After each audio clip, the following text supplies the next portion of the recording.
Okay, so I'm back again with another fantastic educator to spend some time talking about our experiences from lockdown and kind of looking ahead to what next academic year might look like. So I'm joined today with Matt Pullen, who is an ADE and focuses on further education. I'm sure he'll tell us a little bit more about what that is involved in the last few months, because obviously I'm from a primary background primarily, so that's, I'm sure, very different. But Matt, it's great to have you. Thanks for giving me some time.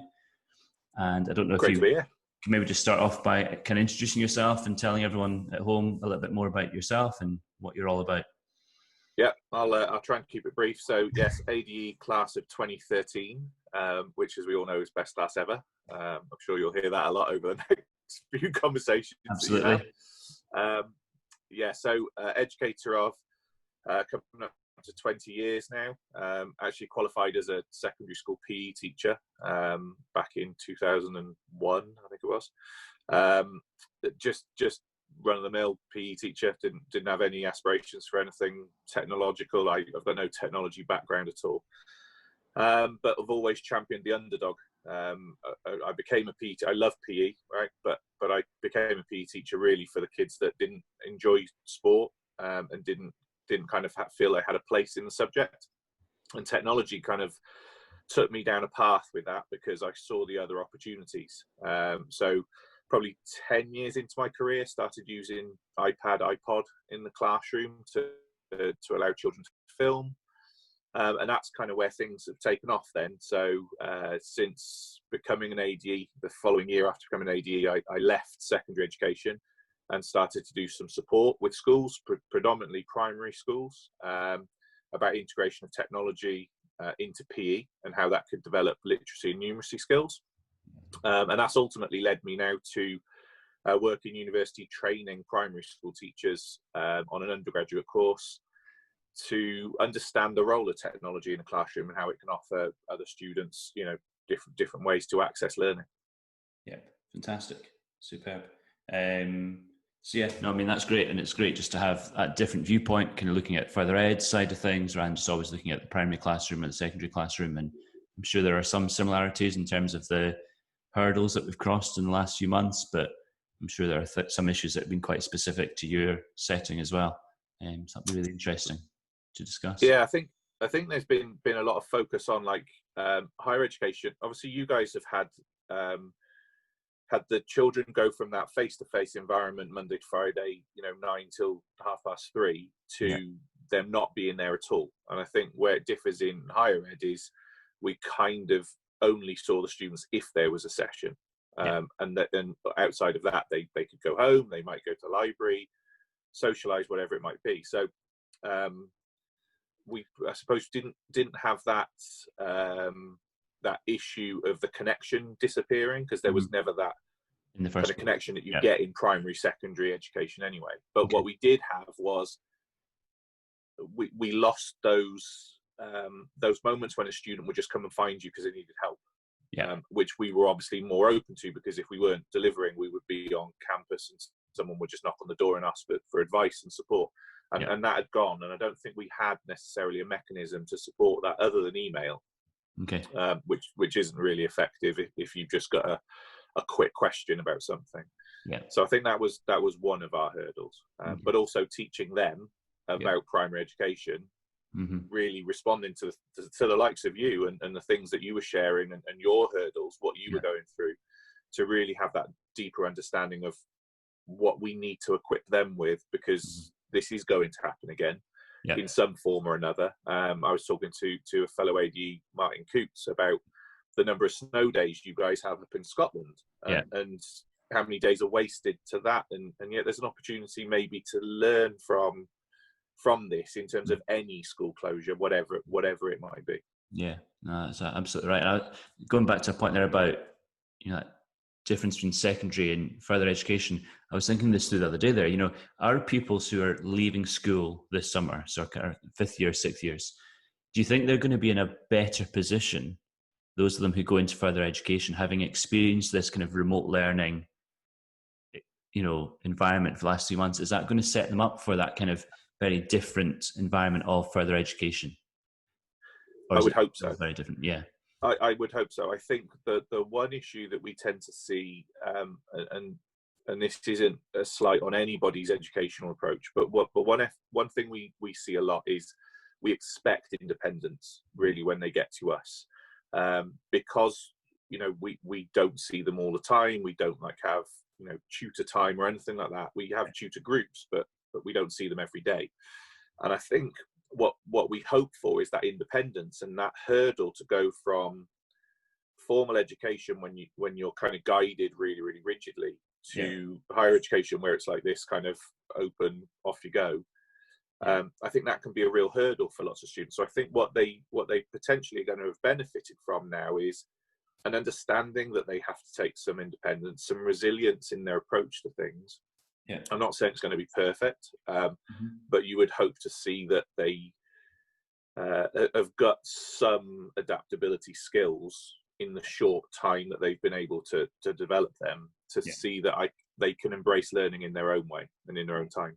And just receiving content and managing content and sharing content in a different way. Previously would have done in school. That was something that just popped up in my mind. I can't remember what jogged that thought, but hopefully that will be one positive to come out of it. So during lockdown, what was your main? Obviously, you were working from home, I assume. What was your kind of? What was it a day like in lockdown? What kind of things were you finding yourself having to do, and how did that work for you? A lot of time spent just trying to be supportive. Obviously, there was not as much teaching left to go as you guys have had, because higher ed kind of finishes a little bit earlier. Our end of year exams tend to fall mid-May, so therefore we were drawing to a close in terms of formal delivery. One of the things that we definitely needed to consider though was, like, how do we carry on, because we can't afford to waste a couple of weeks, because those exams, although the exams never happened in the end, we couldn't afford to miss that. So I think for me, not being too much of an opportunist, but always seeing an opportunity in something, sort of as a way to develop staff understanding of that we've always done it this way, and it's never really worked for all of our students. What other options are there, and could we at least try with a couple of lectures now to see a different way of approaching it? And obviously through technology that opened up an awful lot of ideas in terms of recording lectures, or what does a lecture look like. We timetable 2-hour lectures. Do we really want to be recording 2 hours? So if we don't, what's the pedagogy that sits behind that? To say about chunking things, if we're doing that, does that open other opportunities for deeper discussion? So it was at least nice to at least have those conversations with staff. Students adapted quite well. Pleased to say that for the last 4 years I've been working with them about the use of technology, so they've got a good understanding of access and what they can do with those things. And then you see some of our high-flying students that have just grabbed it and realised that they've got an opportunity to support schools as well with their increased knowledge of technology. So 3 of our students set up their own Twitter handle, a YouTube channel, started sharing experiments that you could do at home with your young ones, as a home learning kind of approach, just with household things that you're going to have, so that home learning journey could continue. So that was nice to see that they were taking the mantle and saying, look, we're going to do something. We're not qualified teachers yet, but we're definitely going to have a go with our knowledge. Fantastic. And what kind of have they had? Overwhelmingly positive feedback from that? Seems that way. So obviously they're connected to the schools that they've been on placement in, and you can just see that there's a high level of appreciation from those schools in terms of the support that was given, and I just think it shows in those individuals that they've really matured over the last 3 months to see that we're not inexperienced educators now. We are people that have lived through this the same as someone who might have 40 years teaching experience. We've all learned this together, and although they might have a way to go in some respects of behavior management or organization of a day or parental consultations, those sorts of things that they haven't had experience of, they've had the same amount of experience as you or I absolutely, in how to deal with a pandemic. Yeah. And I think that's going to be really positive. I think going back to what you said before about the students which are moving on at this point, that transition period, I think equally for our students that are living through this transition period of what on earth it's going to look like in September, I think they're going to be really, really essential in having that discussion about what next, and what can they offer going next. Absolutely. And really interesting to think about that kind of generation of teachers who are going to qualify having known nothing but, at the start of their careers, this situation. And we all know those teachers who go into newly qualified teaching positions and refer back to teaching how they were taught and their experience of school, but actually to leave teacher training with that kind of experience will be really interesting to monitor that and to I think they have a really nice opportunity as well going into their final year. That obviously we're going to talk about it a lot in that final year, and whereas the likes of yourself in a school environment, it's going to be back on the hamster wheel, right? Our students are going to have the opportunity to reflect a little bit more. They'll have that time to actually be able to reflect on it and consider what worked, what doesn't work, what would they do differently next time. Whereas I think when you're in the profession, as we know, it's not always easy to find reflection time to think, well, okay, what do we do differently? As soon as there is a break, it needs to be a mental break for you to stop thinking and actually recharge your battery. So I'm hoping that next year can be quite a good research year to have those discussions and actually think about what would we do if this happened again, just so we're prepared. Not fully prepared, I don't think we ever can be, but at least prepared for, this is what we learned from that experience. And taking the positives from it, absolutely. I mean, that's why I think I'm really fortunate that this year in particular, I'm coming out of the classroom and I've got this year to kind of really consolidate where we've been and hopefully kind of make sure that our teachers don't just fall back into all of the habits that they had when lockdown, and they do, continue with their digital marketing and digital feedback, and that they see the value. It's a really exciting time to have that opportunity in schools to reflect and to keep a hold of something that we've done with the last few months. Yeah, definitely. So, I mean, the whole point of these kind of videos are to talk about, how are you doing things, but also just how are you? So kind of, in terms of well-being side of things, how did you feel lockdown was for yourself, for others around you? What was that experience like? Obviously, I think of myself in quite a fortunate position that I was able to stay home and just focus on work. I didn't have children in the house or, anyone else in the house to really worry about it. And in some ways, I think that was a bit of a blessing, because how teachers did remote learning with children of their own running around the house, I don't know. But for yourself, how was that experience? Interesting. I am an introvert at the best of times. And it's funny, I share that bit of information with people and people tend to think I'm joking or something, because I might not come across as an introvert, but that's, if I know you, I can come out of my shell, but actually inherently that is a struggle for me. So this kind of being able to work from home and not having to worry too much about my being uncomfortable in social situations, and the energy that takes to make it look like I'm comfortable in social situations where inwardly I'm thinking I have no idea what to say, and no one's going to want to hear what I've got to talk about. That is quite draining. So it was quite nice to that extent, and just think, I've got some things maybe I can offer. I can hide behind a screen. But then I started to realize, what, the meetings with the likes of you and other ADEs, that's actually what I miss, because I don't have to have those worries around those people, and I can come out of my shell a little bit more, because I don't feel like I'm being judged in that community, because we all share a similar goal. So I started to miss that. I feel judged when I'm in higher education in my role, because I don't share the same beliefs as everybody there, which is probably why I'm quite quiet in those situations. But then we get to an institute like this time of year, and I feel like I can just say, look, this is what I believe, and people will go, yes, or you're wrong, but it's okay. Then there's the teaching from home whilst having an 11-year-old of my own. That's been interesting, trying to juggle the time to work with him, to make sure that he's not losing ground, Also, his maths was something that we wanted to focus on. Okay. So spending the time with him to help him with his maths. I'm not a maths teacher, so it went through quite a few transitions of, okay, we've tried it that way, that doesn't work, we'll try it this way, and then actually just thinking, you know, I'm just going to try out some approaches. Then I talk a lot about how we should teach with technology, so let's try some of those with him.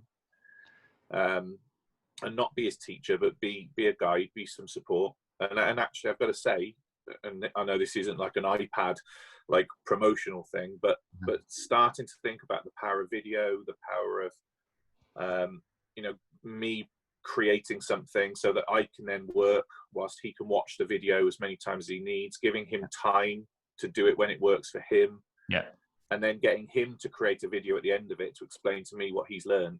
It just smoothed it all out, and then I saw the progression in him. He was being creative, so creative with some of the things he was doing. You know, it wasn't an easy process, but it really did support in the fact that he saw education in a different way, and that if you just give him a bit of time and an opportunity to review things and not always have to wait for the teacher, he took some independence and progressed a lot.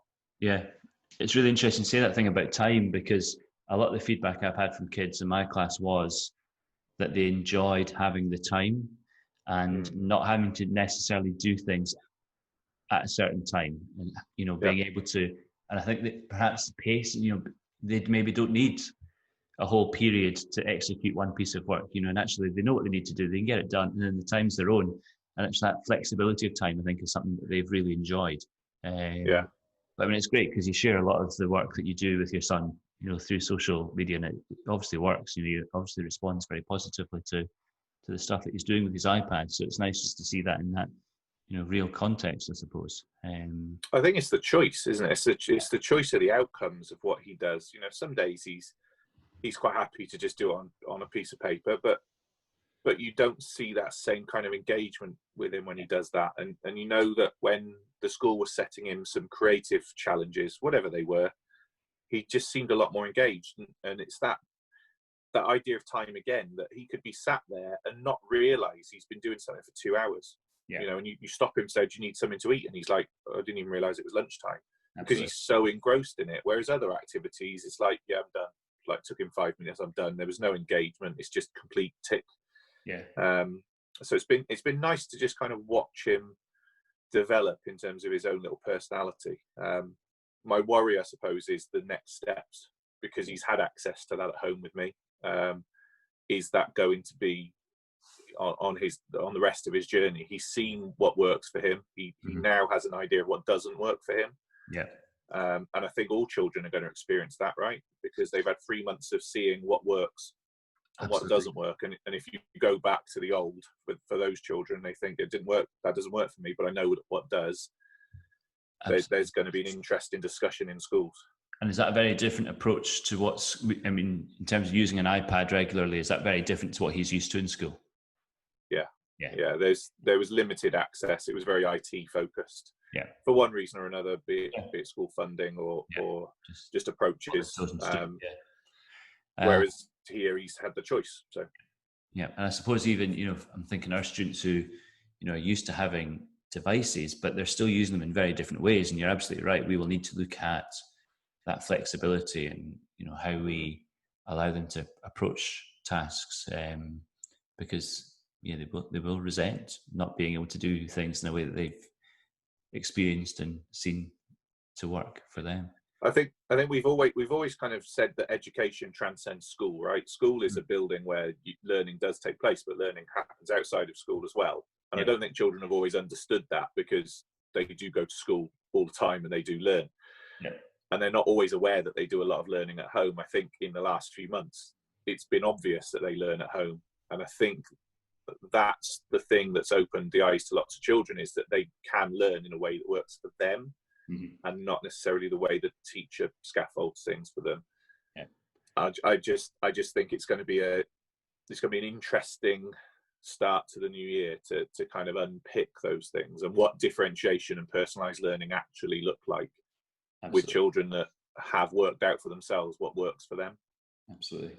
It's a really interesting time, and not knowing what we're going back to makes it even Yeah. harder to kind of plan and prepare for that, because we still don't know.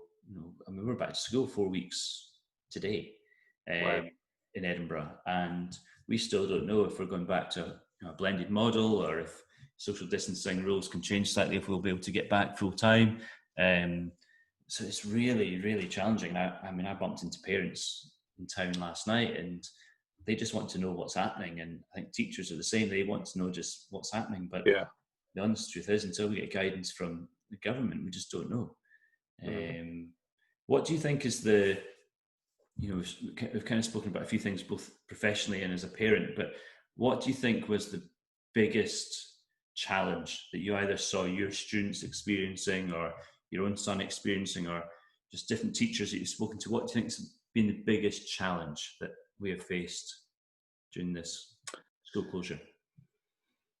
That's a big question. There's been so many, I think. I would say for my son, it's breaking the mold of what school was. I know that there was lots of, through social media, looking at parent posts and teacher posts about sticking to routines, sticking to schedules, those sorts of things.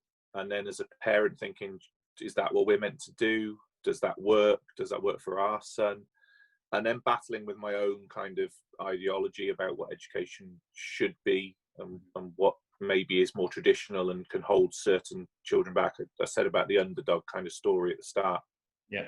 Those children that just, it's never worked for them, and seeing that this might work for them, that they're not having to be in school at 9 o'clock till 3 o'clock. So I think the challenge is for teachers to be brave, to know that it could work a different way, to embrace technology in a different way, that you don't have to know how it all works. You just have to know that there are possibilities, and if you allow choice to the learners, they'll surprise you, and they'll ask questions, and hopefully they'll ask the right questions about, why am I using this, and why is this better than doing it the other way? Is it just because it's more fun, or is it I actually feel like I've learned something more? I think, like you said, the challenge is you can't plan for that. You can't have a rigid plan for that, because your planning is to say, I'm giving autonomy. Absolutely. And so how do you plan for autonomy, right? Because there needs to be a certain amount of scaffolding, but also you have to let the reins go. And whether or not, because I was a PE teacher, I find that easier, because fundamentally that's what we had to do the majority of the time, was say, here's a ball, go and play, go and find out what the problems are. Now let's work on a drill to overcome those problems. Now let's put it back into a game situation. That was part of my training, to do that. Leave them be and let them work out the problems for themselves. Absolutely. So yes, it can come across like, oh, it's easy for you to say that. And I suppose, yes, for 10 years of my life, that was my job. But those practices still transcend into other areas. Just trust the children. They were in school for a reason, right? They turned up because they want to learn. So. But it's interesting, those are the same things that we ask teachers to do when they're in the classroom. Yes, we're asking them to do that when they're working from home, working remotely, but actually when we're working with them in a classroom, we're asking for them to, loosen the reins and give a bit of responsibility back to the class, and see what happens, and trust, that they'll be able to adjust and modify a lesson accordingly to get to that, final output, regardless of which route they take. So it's still trying to get teachers to be confident enough to go with that. I wonder if it's a fear of the planned lesson, right? A planned lesson would mean that if anyone, or in some people's eyes, if someone walked in at any moment, they would be able to pick up the plan and say, well, I know where you are, because this is where you've highlighted it. And actually, that's not necessarily what we mean by a planned lesson. A planned lesson is that these are the outcomes I want to get to. The journey to get to it might take several different ways. And also, I think when I started teaching, I was called lazy a lot. And the feedback was, because it looks like the students are doing more work than you are. And I used to think, well, that's good, right? Surely they should be doing more work than me, because they're the ones that are achieving something out of this. So is it that element that you think that you need to be on show all the time? I know with our first year students, we see that a lot. When you go and observe them, they don't stop talking for the time you're in the room. They're constantly going and going and going, like they're on show, and you're like, I'm not really here to see you. I'm here to Exactly. see your What you influence on the facilitate. learners. Absolutely. And maybe that's just a mindset, right? Because there'll be hundreds of stories of fantastic educators who have set work virtually without actually speaking to children at all, and the children have learned from it because what they planned was something that allowed engagement to happen, even if I'm not standing next to them. And that's, like you said, is just as relevant in the classroom as remote. Absolutely. I mean, I only qualified, 12 years ago, and I still remember coming out of teacher training and being told that I should be writing a full lesson plan for every single lesson that I do, and I had folders and templates, and I think it's that mindset of there's got to be a structure, there's got to go A, B, C, and then we're still trying to get teachers out of that. And so this experience of home learning or home teaching is when, you know, you've put those you've prepared those resources, you've put them out there, you know, hopefully you have given your students a bit more flexibility in that outcome. Absolutely. Fantastic. Thinking longer term, you know, we've spoken about the challenges that pupils might face coming back into school and adjusting to that. Professionally, what do you think long term? What is the impact of this long term on the teacher? You know, you work with newly qualified teachers, or, you know, teachers in training. Long term, what impact is this likely to have on us in terms of how we go about things and how we look at things and appreciate things? You know, what do you think will be the long term result of that, or what do you hope will be the long term result of that? I would hope deeper conversations about what works and what doesn't, and to avoid the one size fits all. I've long had an issue with differentiation by group, in the sense that, you know, I split my class into three, and I have my high flyers, my middle, and my bottom, and that's kind of set to a certain extent, because at any given time one of those children might be able to do better than that, and someone in the top group might need more support. And I think there's an opportunity here to see what the benefits of technology have given to really personalize that learning, and not just in terms of the level of work, but how they work. You know, we joke about the stories of, you know, if you you know, ask a fish to climb a tree, you know, he's always going to fail, because you're given the parameters so fixed. But that is really what we do in the classroom, and what I've seen recently, again with my son, because I've seen it, is when you just say, okay, what they're asking you to do is achieve this. They haven't said how to get there. So how do you want to get there? And when you see that, and you see them go, oh, I'm going to try it through drawing, or I'm going to try it through making some music, and you think, well, actually, what am I assessing here? If I'm assessing the outcome, it doesn't matter the journey, as long as the outcome is reached and they understand and they can apply something. So I would hope that teachers have seen that for themselves. And again, not to be disparaging on any educator, I know what it was like when I was full-time in the classroom. It's hard to spend that time to reflect, and it's a risk. But I think in the last 3 months, I would hope that teachers have had the opportunity to take those risks because they've had to, and seen the benefit, to think, oh, do you know what? It worked. It did work. It might not have worked with everyone, but it did work with X, Y, or Z. And I'm going to remember that in the future to say, actually, you know what? Yeah, sorry. But also actually realizing that at times it's easier for you as a teacher as well, you know, and, you know, during lockdown, when you've got to create so much content, and you're having to, you know, give feedback, and actually to take a lesson and say, you know, this is what I want, you decide how you do it. It's actually saving you a lot of time in preparation and resources, and probably getting a better output at the end of it anyway. You're absolutely right. Hopefully we have had a chance to appreciate that in the last and I think we say it a lot anyway, don't we? We talk about, like, Vygotsky's zones of proximal development, and that the expert is not always the person at the front. But I think what we've found in the last 3 months is the expert doesn't even need to be in the same country as you.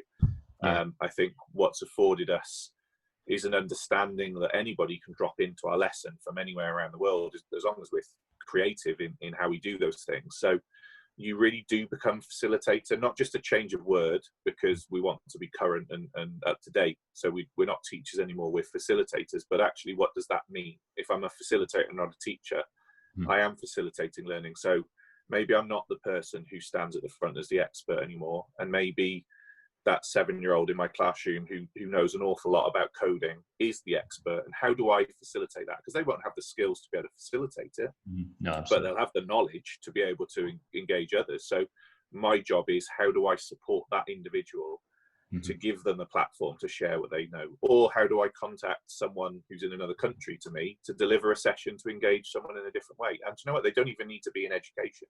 Yeah, They could be someone who inspires from the industry, because this is where you're going to end up. So I think there's just a lot of opportunities. I just hope that teachers reflect on that and think it was hard work for the last few months. Yeah. But there's an awful lot of positives that I can see out of the back of it.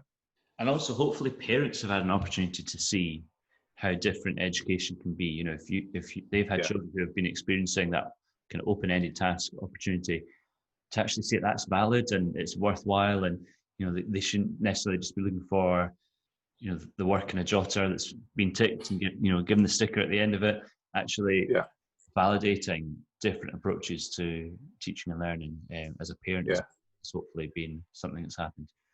Fantastic. So, I mean, I'm not wanting to keep you too long, Matt, but just to kind of wrap up, also at the moment we are missing institute, or at least the physical institute, and we are in the middle of this virtual festival of learning. How have you taken to that so far? What's your highlights? How much have you managed to engage with that so far? Highlights, I guess, are learning things that I never thought I'd learn. I thought I'd take this opportunity to not follow the path of that's something which is relevant to my job, but actually I'm just going to find some things that I'm just interested in, because there's more time, because it's 4 weeks long instead of being 4 days long. You feel like I can spread those things out. So I'm trying to get into music a little bit more, and Owen Hughes and Erica Moser doing some really fab challenges around just understanding GarageBand and how that works. That's been quite interesting. Same with art. I suppose I was a product of a system where I was graded on a creative subject. And of all of the GCSEs I did, art was the one I enjoyed the most, but got the worst grade in. Okay. And because I was graded badly in it, I stopped doing it, because it was like, well, it's not a skill for me, right? And it's probably taken 25 years or so to think, it doesn't matter what grade I got for it. I enjoy it. And so it has been the last 2 years that I've got back into it, and realised it's nice and I enjoy it, and it's my work. It doesn't need to have a tag to it. And seeing that a lot more, I suppose, going back to what we've talked about, seeing the amount of children that have taken to creative aspects of learning, that doesn't matter if it's graded good or bad, it's an outlet of their expressive nature. What is it that they understand by something? So I think I've probably tried to indulge myself in that a little bit as well.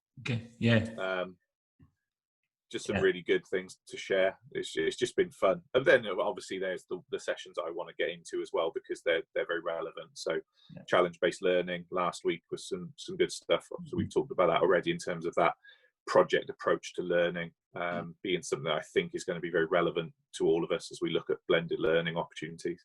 So just having a deeper understanding of that. No, I've really tried to get a similar line, tried to get into some of the GarageBand stuff, because it's the one app that I still haven't managed to crack yet. And I think you do need a little bit that kind of music expertise to understand. I'm not musical at all, but I want to kind of tap into the kind of literacy side of things. And I just find myself going round and round in circles in GarageBand quite often. So I've been trying to tune into some of the stuff with GarageBand. But it's all been great. And, hats off to I said this a few weeks ago, but hats off to the guys who have managed to keep everything going and keeping on top of everything, and to manage to facilitate some of these sessions. I don't know how they've done it, but they've obviously found it to be worthwhile, and they've put out some great content. Stepping away from kind of education in terms of the summer holidays, have you got any plans to recharge the batteries at all? I know you'll still be quite involved with work, but how's the summer break looking for you? Or is it not really much? So a couple of weeks planned, just getting away from these four walls. So West Wales for a week, and then the middle of England in a farmhouse for a week. Limited access to technology, just to give yourself a bit of breathing space in your head.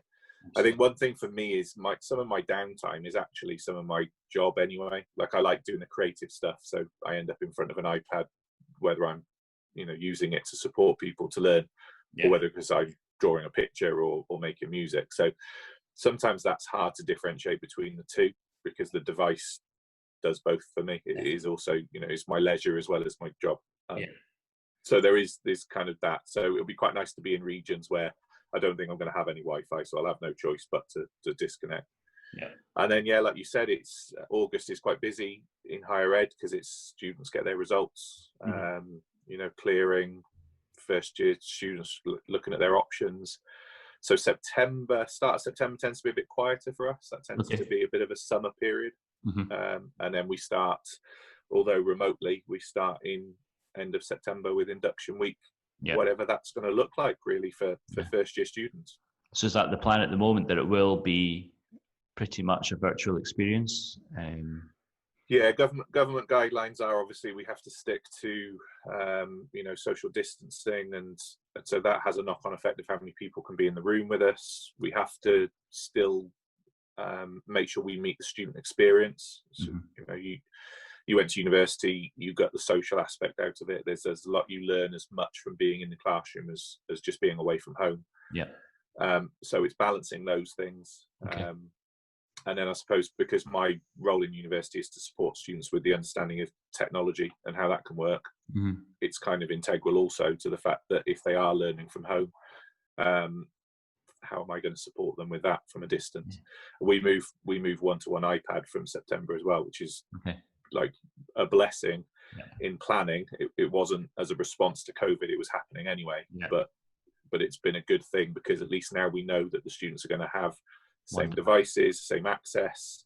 We can set activities. We can set activities. We can plan, not having to be IT experts. And say, well, you need to do this, and then they all come back and say, well, I've got this device, so how do I do it on this device?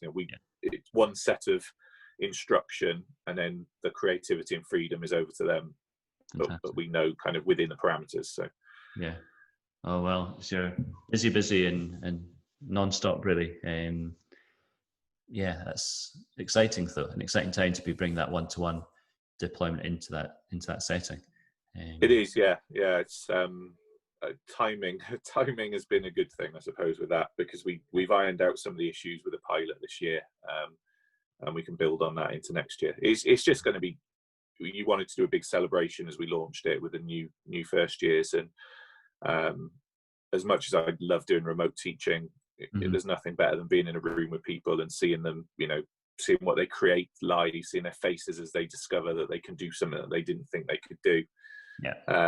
But those days, they're on the course for 3 years. Those days will come. We're not going to all be in lockdown for the rest of time. So I certainly hope not. It feels like at times, but I certainly hope not. That was great, just having some time with you. It's a while since we've managed to touch base, so just great to see you and to have a wee chat, and thanks for giving me some time today. I hope. No problem. Been a pleasure. Great. Thank you. No problem.